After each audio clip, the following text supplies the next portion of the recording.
کیا آپ جانتے ہیں کہ فہد نے اپنی بیوی ہیرا اور اپنے معصوم بچے کے ساتھ ایسا کیا کیا کہ ایک ہنستا بستا گھر بربادی کے دہانے پر پہنچ گیا؟ آخر وہ دوسری عورت کون تھی جس کے لیے فہد نے اپنی بیوی تک کو گھر سے نکال دیا؟ اور پھر ایسا کیا ہوا کہ اسی عورت کی ایک آخری بات نے فہد کی پوری زندگی بدل کر رکھ دی؟ اگر آپ ہیرا کی جگہ ہوتے تو کیا فہد کی ان غلطیوں کے بعد اسے ایک اور موقع دیتے یا ہمیشہ کے لیے اس رشتے سے الگ ہو جاتے؟ اپنی رائے کمنٹ میں ضرور بتائیے گا اور کہانی کو آخر تک ضرور دیکھیے گا، کیونکہ اس کا انجام شاید آپ کے لیے بھی ایک بڑا سبق چھوڑ جائے گا۔ اب آئیے جانتے ہیں کہ آخر ہیرا کی زندگی میں ایسا کیا ہوا تھا کہ اس کی خوشیوں بھری زندگی اچانک غموں میں بدل گئی۔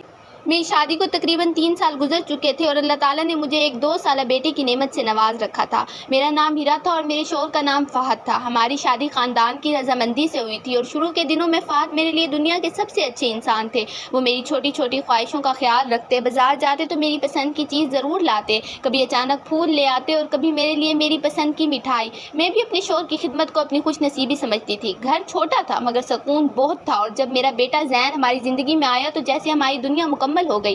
میں اپنے بچے کو گود میں لے کر اکثر سوچتی کہ اللہ نے مجھے اس سے بڑھ کر اور کیا دینا ہے، مگر زندگی ہمیشہ ایک ہی رنگ میں نہیں رہتی۔ کبھی کبھی انسان کے پاس موجود خوشیاں اس وقت ہاتھ سے پھسلنا شروع ہو جاتی ہیں جب اسے اندازہ بھی نہیں ہوتا کہ اس کے آس پاس کی خاموشی سے کوئی ایسا طوفان جنم لے رہا ہے جو اس کی پوری زندگی بدلنے والا ہے۔ فہد کو شروع سے ہی میری سادگی پسند تھی، لیکن شادی کے کچھ عرصے بعد ان کے مزاج میں عجیب تبدیلی آنے لگی۔ وہ مجھے کہتے کہ تمہیں اپنے لباس، بالوں اور حلیے پر زیادہ توجہ دینی چاہیے۔ میں ان کی بات کو شوہر کی خواہش سمجھ کر پوری کرنے کی کوشش کرتی۔ اگر وہ کہتے کہ آج اچھا سا تیار ہونا ہے تو میں بچے کو سنبھالتے ہوئے بھی خود کو تیار کرتی، لیکن پھر بھی ان کی شکایات ختم نہیں ہوتی۔ کبھی کہتے تم بہت سادہ لگتی ہو، کبھی کہتے فلاں عورت کو دیکھو وہ کس طرح تیار رہتی ہے۔ مجھے ان باتوں سے دکھ تو ہوتا، مگر میں یہ سوچ کر خاموش رہتی کہ شاید یہ معمولی بات ہے۔ مجھے کیا معلوم تھا کہ ان کے دل میں کسی اور عورت کی جگہ بن چکی ہے اور وہ مجھے کسی ایسی عورت سے مقابلہ کر رہے ہیں جس کا مجھے ابھی نام تک معلوم نہیں تھا۔ ایک شام میں اپنے بیٹے زین کے لیے دودھ، دوائیاں اور کچھ ضروری سامان لینے بازار گئی۔ خریداری ختم ہوئی تو میں سڑک کے کنارے کھڑی رکشے کا انتظار کرنے لگی۔ اچانک سامنے سے ایک سفید رنگ کی مہنگی گاڑی گزری۔ گاڑی کی رفتار بہت زیادہ نہیں تھی، اس لیے میری نظر بے اختیار اس کے اندر چلی گئی۔ ڈرائیور سیٹ پر فہد بیٹھے تھے، میرے شوہر، وہی شخص جس نے مجھے گھر سے نکلتے ہوئے کہا تھا آج دفتر میں بہت کام ہے اور شاید رات دیر سے واپس آؤں گا۔ لیکن میرے قدم اس وقت زمین میں گڑ گئے جب میں نے دیکھا کہ ان کے برابر والی سیٹ پر ایک اجنبی عورت بیٹھی تھی۔ وہ نہایت نفیس لباس میں ملبوس تھی اور فہد کے ساتھ اس طرح بے تکلف ہو کر بات کر رہی تھی جیسے دونوں ایک دوسرے کو برسوں سے جانتے ہوں۔ میں نے اپنی آنکھوں پر یقین کرنے کی کوشش کی۔ گاڑی میرے سامنے سے گزر گئی، مگر میرے دل کے اندر جیسے کوئی چیز ٹوٹ گئی۔ میں نے خود کو بہت سمجھایا کہ شاید وہ کوئی رشتہ دار ہو، شاید دفتر کی کوئی ساتھی ہو، شاید کوئی ایسی بات ہو جس کا مجھے علم نہیں، لیکن دل بار بار کہتا کہ اگر سب کچھ معمول کے مطابق تھا تو فہد نے مجھ سے اس عورت کا ذکر کیوں نہیں کیا۔ میں نے رکشہ لیا اور گھر واپس آ گئی۔ راستے بھر میرے ذہن میں وہی منظر چلتا رہا۔ گھر پہنچ کر میں نے بچے کو گود میں لیا، اسے سینے سے لگا لیا۔ زین معصومیت سے میرے چہرے کو دیکھ کر مسکرا رہا تھا۔ میں نے اسے چومتے ہوئے دل ہی دل میں دعا کی، یا اللہ میرے گھر کو کسی کی نظر نہ لگنے دینا۔ اس رات فہد معمول سے تقریباً 3 گھنٹے دیر سے گھر آئے۔ میں نے کھانا گرم کیا، ان کے سامنے رکھا، وہ خاموشی سے کھانا کھانے لگے۔ میں کافی دیر تک خاموش بیٹھی رہی، پھر بڑی ہمت کر کے پوچھا آج آپ بہت دیر سے آئے ہیں، سب خیریت تھی؟ میرے اتنا پوچھنے پر ہی ان کا چہرہ بدل گیا۔ انہوں نے چمچ پلیٹ میں زور سے رکھا اور کہا تمہیں ہر بات کی پوچھ گچھ کیوں ہوتی ہے؟ دفتر میں کام تھا۔ میں گھبرا گئی اور بولی میں نے تو صرف خیریت پوچھی ہے۔ وہ فوراً بولے خیریت پوچھنے کے بہانے میری نگرانی مت کیا کرو، میں تمہیں جواب دینے کا پابند نہیں ہوں۔ میں نے اس رات انہیں گاڑی میں دیکھی ہوئی عورت کے بارے میں کچھ نہیں کہا، مجھے خوف تھا کہ کہیں بات بڑھ نہ جائے۔ لیکن اس کے بعد فہد کا رویہ مزید بدلنے لگا۔ وہ گھر سے نکلتے ہوئے موبائل فون ہمیشہ اپنے ساتھ رکھتے، فون پر بات کرتے ہوئے دوسرے کمرے میں چلے جاتے اور اگر میں اچانک کمرے میں داخل ہو جاتی تو گفتگو ختم کر دیتے۔ پہلے وہ نماز کے لیے مجھے بھی یاد دلاتے تھے، اب کئی بار نماز کا وقت گزر جاتا مگر انہیں کوئی فکر نہ ہوتی۔ ان کی زندگی میں جیسے گھر کے علاوہ ہر چیز اہم ہو گئی تھی۔ ایک رات میں نے دیکھا کہ وہ موبائل پر کسی سے مسکرا کر بات کر رہے ہیں۔ میں پانی لینے اٹھی تو انہوں نے فوراً موبائل بند کر دیا۔ میں نے بس اتنا کہا کس کا فون تھا؟ وہ طنزیہ انداز میں ہنسے اور بولے تمہیں اس سے کیا؟ میں خاموش ہو گئی۔ اس دن پہلی بار میرے دل میں یہ خیال آیا کہ شاید وہ عورت واقعی ان کی زندگی میں ہے، مگر میں اپنے شوہر پر الزام لگانے سے ڈرتی تھی۔ میں مسلمان عورت تھی، میرے دل میں یہ بات تھی کہ بغیر ثبوت کسی پر بدگمانی نہیں کرنی چاہیے۔ میں نے وضو کیا، 2 نفل پڑھے، اللہ سے دعا کی کہ اگر میرے دل کا شک غلط ہے تو اسے دور کر دے۔ اور اگر سچ ہے تو مجھے اسے برداشت کرنے کی طاقت دے۔ چند دن بعد فہد نے گھر آنا تقریباً معمول سے باہر کر دیا، کبھی رات 12 بجے، کبھی 1 بجے اور کبھی فجر کے قریب۔ میں بچے کے ساتھ جاگتی رہتی۔ زین کئی بار دروازے کی طرف دیکھ کر اپنے باپ کا انتظار کرتا اور پھر میری گود میں سو جاتا۔ ایک بار وہ مجھے دیکھ کر بولا، امی ابو کب آئیں گے؟ اس سوال کا میرے پاس کوئی جواب نہیں تھا۔ میں نے اسے سینے سے لگایا اور کہا، بس بیٹا ابو آ جائیں گے۔ ایک دن فہد صبح تقریباً 3 بجے گھر آئے۔ میں نے دیکھا کہ ان کے کپڑوں سے تیز خوشبو آ رہی تھی۔ میں نے پہلی بار ہمت کر کے کہا، فہد مجھے آپ سے ایک بات پوچھنی ہے۔ انہوں نے غصے سے کہا، کیا؟ میں نے کانپتی آواز میں کہا، وہ عورت کون ہے جس کے ساتھ میں نے آپ کو گاڑی میں دیکھا تھا؟ چند لمحوں کے لیے ان کے چہرے پر خاموشی چھا گئی، پھر انہوں نے چیخ کر کہا، کون سی عورت؟ میں نے کہا، میں نے آپ کو اپنی آنکھوں سے دیکھا تھا۔ انہوں نے میرے قریب آ کر سخت لہجے میں کہا، تم نے مجھے دیکھا تھا یا تمہارے ذہن نے کوئی کہانی بنائی ہے؟ میں نے کہا، میں آپ کی بیوی ہوں، اگر کوئی بات نہیں ہے تو مجھے بتا دیں کہ میرا دل مطمئن ہو جائے۔ فہد نے اچانک میرا بازو پکڑ لیا اور غصے سے بولے، اپنی حدود میں رہو، میرے معاملات میں زیادہ دخل دیا تو اچھا نہیں ہوگا۔ میں نے روتے ہوئے کہا، میں آپ سے اپنا حق مانگ رہی ہوں۔ وہ بولے، حق؟ تمہیں میں نے گھر دیا، عزت دی، کھانا دیا، پھر بھی تمہیں حق چاہیے؟ ان کے الفاظ میرے دل پر تیر کی طرح لگے۔ میں نے سوچا، کیا بیوی کا حق صرف کھانا اور گھر ہے؟ کیا شوہر کی وفاداری، احترام اور سچائی اس کے حق میں شامل نہیں؟ اس واقعے کے بعد میں اور بھی خاموش ہو گئی۔ میں نے اپنی والدہ کو بھی کچھ نہیں بتایا کیونکہ مجھے خوف تھا کہ اگر والد کو خبر ہوئی تو فہد سے لڑ پڑیں گے اور معاملہ مزید خراب ہو جائے گا۔ سب سے بڑا خوف میرے بیٹے کا تھا۔ میں سوچتی تھی کہ اگر میرا گھر ٹوٹ گیا تو میرا بچہ کس کے ساتھ رہے گا؟ کیا میں اسے اپنے ساتھ رکھ سکوں گی؟ کیا وہ مجھ سے چھن جائے گا؟ انہی سوالوں نے میرے دل کو اندر سے کمزور کر دیا تھا۔ پھر ایک رات میری زندگی کا سب سے خوفناک واقعہ پیش آیا۔ فہد نے مجھے بتایا کہ وہ کسی ضروری کام سے باہر جا رہے ہیں۔ میں زین کو سلا کر اپنے کمرے میں لیٹ گئی۔ تقریباً 2 بجے میری آنکھ کھلی تو مجھے گھر کے دالان سے آوازیں سنائی دی۔ میں نے سوچا شاید فہد واپس آ گئے ہیں، لیکن پھر مجھے ایک عورت کی ہنسی سنائی دی۔ پھر دل زور زور سے دھڑکنے لگا۔ میں بستر سے اٹھی، دروازہ آہستہ سے کھولا اور دالان کی طرف دیکھا۔ وہاں جو منظر تھا اسے دیکھ کر میرے قدم لڑکھڑا گئے۔ فہد صوفے پر بیٹھے تھے، ان کے ساتھ وہی عورت موجود تھی جسے میں نے گاڑی میں دیکھا تھا۔ عورت انتہائی بے تکلف انداز میں ان کے قریب بیٹھی تھی۔ فہد اسے دیکھ کر مسکرا رہے تھے۔ میری آنکھوں کے سامنے اندھیرا چھانے لگا۔ میں نے کچھ سوچے بغیر زمین پر پڑا ایک کشن اٹھا کر اس عورت کی طرف پھینک دیا اور چیخ کر کہا، آپ نے میرے گھر کو کیا سمجھ رکھا ہے؟ فہد فوراً اٹھے اور غصے سے میری طرف بڑھے۔ انہوں نے کہا، تمہاری ہمت کیسے ہوئی؟ میں نے کہا، یہ میرا بھی گھر ہے۔ فہد نے غصے میں مجھے تھپڑ مار دیا۔ میرا سر ایک طرف جھک گیا۔ زین دوسرے کمرے میں جا کر رونے لگا۔ اس کی آواز نے میرے دل کو چیر دیا۔ فہد نے میرا بازو پکڑ کر دروازے کی طرف کھینچنا شروع کر دیا اور کہا، ابھی اسی وقت یہاں سے نکل جاؤ۔ میں روتے ہوئے کہتی رہی، رات کے اس وقت میں کہاں جاؤں گی؟ میرا بچہ کہاں ہے؟ وہ بولے، بچے کو میں رکھوں گا، تمہیں اس گھر میں رہنے کا کوئی حق نہیں۔ وہ عورت خاموش بیٹھی یہ سب دیکھ رہی تھی۔ اچانک اس نے اٹھ کر فہد کا ہاتھ روک لیا اور کہا، فہد ابھی رات بہت ہو چکی ہے، صبح جو فیصلہ کرنا ہو کرنا، لیکن انہیں اس وقت باہر مت نکالو۔ میں حیران تھی، جس عورت کی وجہ سے میرا گھر اجڑ رہا تھا وہی مجھے رات کے اندھیرے میں گھر سے نکالے جانے سے روک رہی تھی۔ فہد غصے میں کچھ دیر تک اسے دیکھتے رہے، پھر میرا بازو چھوڑ دیا۔ میں زین کو اٹھا کر اپنے کمرے میں چلی گئی۔ وہ پوری رات بچے کو سینے سے لگائے روتی رہی۔ باہر دالان میں فہد اور وہ عورت دیر تک باتیں کرتے رہے۔ فجر سے پہلے وہ عورت چلی گئی۔ اس کے جانے کے بعد فہد میرے کمرے میں آئے اور کہا، اپنا سامان باندھو، تمہیں میکے چھوڑ کر آ رہا ہوں۔ میں نے ان سے صرف ایک بات کہی، مجھے میرے بیٹے سے جدا مت کرنا۔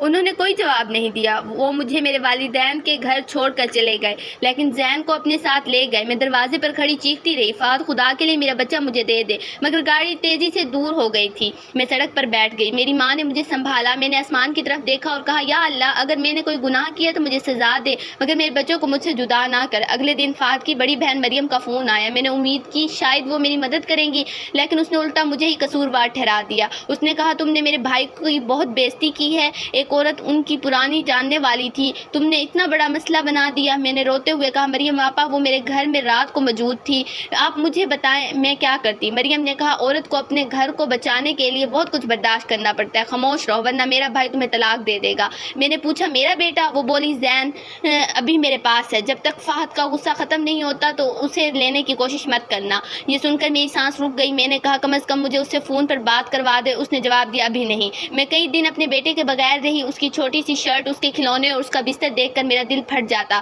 رات کو مجھے ایسے لگتا جیسے وہ روتے ہوئے مجھے پکار رہا ہے۔ میں اٹھ کر دروازہ کھول دیتی مگر وہاں کوئی نہیں ہوتا۔ میری ماں میرے پاس بیٹھ کر روتی اور کہتی، بیٹی اللہ پر بھروسہ رکھو، جس ماں کا دل سچا ہو اللہ اس کی فریاد ضرور سنتا ہے۔ آخرکار میں نے اپنی والدہ اور اپنی بھابھی سدرا کو پوری حقیقت بتا دی۔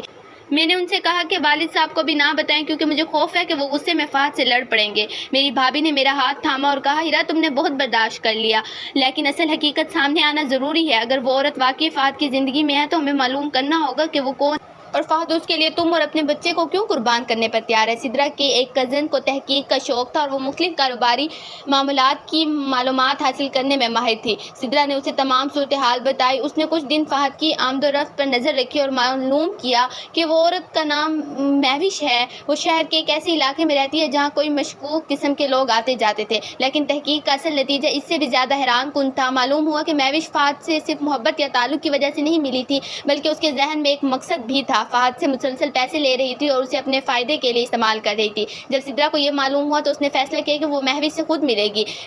میں نے اسے بہت روکا اور کہا بھابھی آپ وہاں مت جائیں، مجھے ڈر لگتا ہے، لیکن وہ بولی اگر میری ایک کوشش سے تمہارا گھر اور تمہارا بچہ واپس آ سکتا ہے تو میں ضرور جاؤں گی۔ سدرا ایک دن مہوش کے پاس پہنچ گئی۔ اس نے نہ کوئی گالی دی نہ جھگڑا کیا، بس ہاتھ جوڑ کر کہا میں ہیرا کی بھابھی ہوں، میں تم سے لڑنے نہیں آئی ہوں، میں صرف ایک ماں کی طرف سے تمہارے سامنے ہاتھ جوڑنے آئی ہوں۔ اس عورت کا گھر برباد مت کرو، اس کا ایک چھوٹا سا بچہ ہے جو اپنی ماں کے بغیر ہے۔ اگر فہد تمہیں پسند کرتا بھی ہے تو کسی کی زندگی چھین کر اپنی خوشی مت بناؤ۔ مہوش کچھ دیر اسے دیکھتی رہی، پھر طنزیہ انداز میں ہنس کر بولی تم لوگ مجھے نصیحت کرنے آئے ہو؟ سدرا نے کہا میں صرف انسانیت کی بات کر رہی ہوں۔ مہوش نے جواب دیا مجھے انسانیت کی باتیں مت سناؤ، اگر تم چاہتی ہو کہ میں فہد کی زندگی سے دور ہو جاؤں تو 15 لاکھ روپے لے کر آؤ، میں فہد سے ہر تعلق ختم کر دوں گی۔ سدرا حیران رہ گئی۔ اس نے کہا ہم غریب لوگ ہیں، ہمارے لیے اتنی رقم ناممکن ہے۔ مہوش نے کہا تو پھر اپنی بھابھی سے کہو کہ خاموشی سے برداشت کرے، دنیا میں ہر چیز کی قیمت ہوتی ہے۔ سدرا نے آخری بار اسے سمجھایا یاد رکھو دولت انسان کے ساتھ قبر میں نہیں جاتی۔ مہوش نے ہنستے ہوئے کہا قبر کی فکر بعد میں ہوگی، ابھی زندگی جینی ہے۔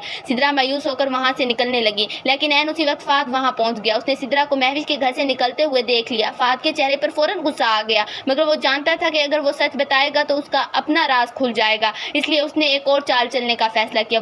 وہ سیدھا میرے بھائی حمزہ کے پاس گیا اور بولا آپ اپنی بیوی کو سنبھالیں، وہ شہر کے بدنام علاقے میں ایک عورت کے گھر گئی تھی، میں نے اسے اپنی آنکھوں سے وہاں سے نکلتے دیکھا ہے۔ حمزہ کو حقیقت کا علم نہیں تھا، اس لیے یہ بھی نہیں معلوم تھا کہ سدرا وہاں میری مدد کے لیے گئی تھی۔ فہد نے ایسی بات کی کہ حمزہ کا دماغ گھوم گیا۔ حمزہ غصے میں گھر پہنچا اور سدرا سے سوال کیا۔ سدرا نے پوری حقیقت بتائی، مگر غصے میں اندھے ہو چکے تھے۔ حمزہ نے اس کی بات سننے سے انکار کر دیا۔ اس نے کہا تمہیں وہاں جانے سے پہلے مجھے بتانا چاہیے تھا۔ سدرا نے کہا میں ہیرا اور اس کے بچے کے لیے گئی تھی، مگر حمزہ کا غصہ اتنا بڑھ چکا تھا کہ اس نے سدرا کو گھر سے جانے کو کہہ دیا۔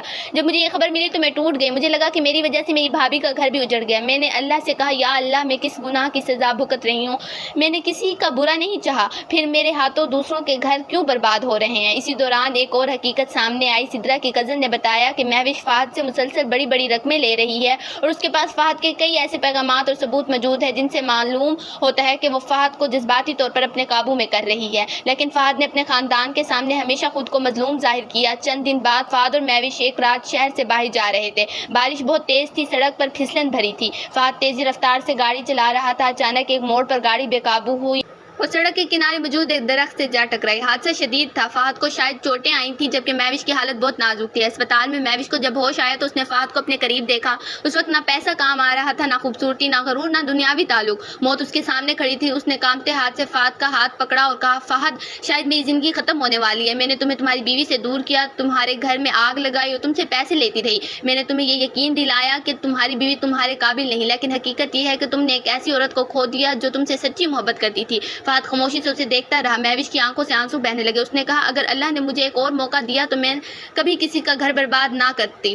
اگر میں دنیا سے جا رہی ہوں تو میری ایک بات مان لینا، اپنی بیوی کو طلاق مت دینا، اپنے بچے کو ماں سے جدا نہ کرنا، اور اگر ممکن ہو تو ہیرا سے معافی مانگ لینا۔ یہ کہہ کر مہوش نے آنکھیں بند کر لی۔ چند لمحوں بعد ڈاکٹر نے فہد کو بتایا کہ وہ دنیا سے رخصت ہو چکی ہے۔ فہد پر جیسے بجلی گر گئی۔ وہ کئی گھنٹے ہسپتال کے ایک کونے میں بیٹھا رہا۔ اس کے ذہن میں میری آنکھیں، زین کی آواز، میری خاموشی اور میرے وہ الفاظ گونجتے رہے میں نے کہا تھا مجھے میرے بچے سے جدا مت کرنا۔ اسے پہلی بار احساس ہوا کہ جس عورت کو وہ معمولی سمجھ رہا تھا وہی اس کے گھر کا اصل وفادار تھی۔ فہد نے اپنے موبائل میں میری پرانی تصاویر دیکھی۔ ایک تصویر میں میں زین کو گود میں لیے مسکرا رہی تھی اور وہ تصویر دیکھ کر فہد پھوٹ پھوٹ کر رو پڑا۔ اسے یاد آیا کہ شادی کے پہلے دنوں میں وہ مجھ سے وعدہ کرتا تھا کہ کبھی میری آنکھوں میں آنسو نہیں آنے دے گا، مگر اسی نے میری آنکھوں کو آنسو سے بھر دیا۔ ہسپتال سے فارغ ہوتے ہی فہد میرے والدین کے گھر پہنچا۔ میں اس وقت صحن میں بیٹھی تھی۔ اسے دیکھتے ہی میرے دل میں خوف کی ایک لہر دوڑ گئی، لیکن اس بار اس کے چہرے پر غصہ نہیں تھا۔ وہ میرے والد کے سامنے جا کر کھڑا ہوا اور کہا مجھے ہیرا سے بات کرنی ہے۔ میرے والد نے سخت لہجے میں کہا پہلے یہ بتاؤ میری بیٹی کے ساتھ کیا کیا ہے۔ فہد کی آنکھوں میں آنسو آ گئے۔ اس نے کہا چچا جان میں اپنی غلطیوں کا دفاع کرنے نہیں آیا، میں صرف معافی مانگنے آیا ہوں. میں نے ہیرا کے ساتھ ظلم کیا، اسے بدگمان کا، اسے مارا، اسے ذلیل کیا، اور سب سے بڑا ظلم یہ کیا کہ اس کے بچے سے جدا کر دیا. میں پردے کے پیچھے کھڑی یہ سب سن رہی تھی. میرے آنسو بہہ رہے تھے مگر میرے دل میں ابھی بھی بہت سا خوف تھا. فہد نے زین کو میری گود میں دے دیا. جیسے ہی میرا بیٹا میری باہوں میں آیا میں نے اسے اتنا زور سے سینے سے لگایا کہ مجھے لگا میری روح واپس میرے جسم میں آ گئی ہے. زین نے میرے گلے میں بازو ڈال کر کہا امی. بس ایک لفظ نے میری ساری تکلیف کو آنسو میں بدل دیا. فہد میرے سامنے بیٹھا اور کہا ہیرا میں تم سے یہ نہیں کہوں گا کہ سب کچھ بھول جاؤ. میں جانتا ہوں کہ میرے کیے ہوئے ظلم ایک معافی سے ختم نہیں ہوں گے، لیکن میں تمہیں یہ وعدہ کرتا ہوں کہ میں اپنی زندگی بدلوں گا. میں نے اپنی خواہشات، اپنی انا کے پیچھے چل کر اپنے گھر کو تباہ کر دیا تھا. میں نے خاموشی سے اسے دیکھا اور کہا فہد معافی مانگنا آسان ہے، اعتماد واپس لانا مشکل ہے. وہ بولا میں انتظار کروں گا، جتنا وقت لگے گا میں انتظار کروں گا. میرے والد نے فہد کو سختی سے سمجھایا کہ شادی صرف ایک کاغذ یا ایک گھر کا نام نہیں بلکہ دو انسانوں کی ذمہ داری، عزت، وفاداری اور امانت کا نام ہے. انہوں نے کہا اگر تم نے دوبارہ میری بیٹی کو تکلیف دی تو اس بار وہ خاموش نہیں رہیں گے. فہد نے سر جھکا کر کہا میں وعدہ کرتا ہوں کہ اسی دوران حمزہ کو بھی اپنی غلطی کا احساس ہوا. اسے معلوم ہوا کہ سدرا حقیقت میں میری مدد کرنے گئی تھی اور فہد نے جان بوجھ کر اسے بدنام کیا تھا. حمزہ سدرا کے میکے گیا. اس نے دروازے پر کھڑے ہو کر سدرا میں تمہیں لینے آیا ہوں لیکن اس حق سے نہیں کہ تم میری بیوی ہو بلکہ اس احساس کے ساتھ کہ میں نے تمہارے ساتھ ناانصافی کی ہے. سدرا نے اسے دیکھا اور خاموش رہی. حمزہ نے کہا تم نے اپنی نند، اس کے بچوں کے لیے اپنی عزت کی پرواہ نہیں کی اور میں نے تمہیں تمہاری نیت سمجھنے بغیر تمہیں سزا دے دی. مجھے معاف کر دو. کافی دیر بعد سدرا کی آنکھوں سے آنسو نکل آئے. اس نے کہا میں نے تمہیں معاف کرتی ہوں لیکن وعدہ کرو آئندہ کسی کی بات سن کر فیصلہ نہیں کرو گے. حمزہ نے سر ہلا دیا. کچھ عرصے بعد میں فہد کے ساتھ واپس اپنے گھر گئی مگر اس بار میں پہلے والی ہیرا نہیں تھی. میں نے فہد کو معاف کرنے کا فیصلہ کیا مگر اپنے وقار کو ختم نہیں کیا. فہد نے بھی یہ سمجھ لیا تھا کہ بیوی کی خاموشی کو کمزوری سمجھنا سب سے بڑی حماقت ہے. اس نے مجھے گھر کے ہر فیصلے میں شامل کرنا شروع کیا، میرے ساتھ وقت گزارا، زین کی پرورش میں ہاتھ بٹایا، سب سے بڑھ کر میرے اعتماد کو دوبارہ حاصل کرنے کی کوشش کی. ہماری زندگی دوبارہ معمول پر آنے میں کافی وقت لگا. کچھ زخم ایسے تھے جنہیں بھرنے میں دن نہیں بلکہ مہینے لگتے ہیں. کبھی کبھی پرانی باتیں یاد آ جاتی ہیں اور میری آنکھیں نم ہو جاتی ہیں. فہد ایسے وقت میں مجھ سے بحث نہیں کرتا تھا. وہ خاموشی سے میرے پاس بیٹھا اور کہتا میں جانتا ہوں یہ میری غلطی تھی. وقت گزرتا گیا. فہد کے عمل نے اس کے الفاظ کو سچ ثابت کرنا شروع کر دیا.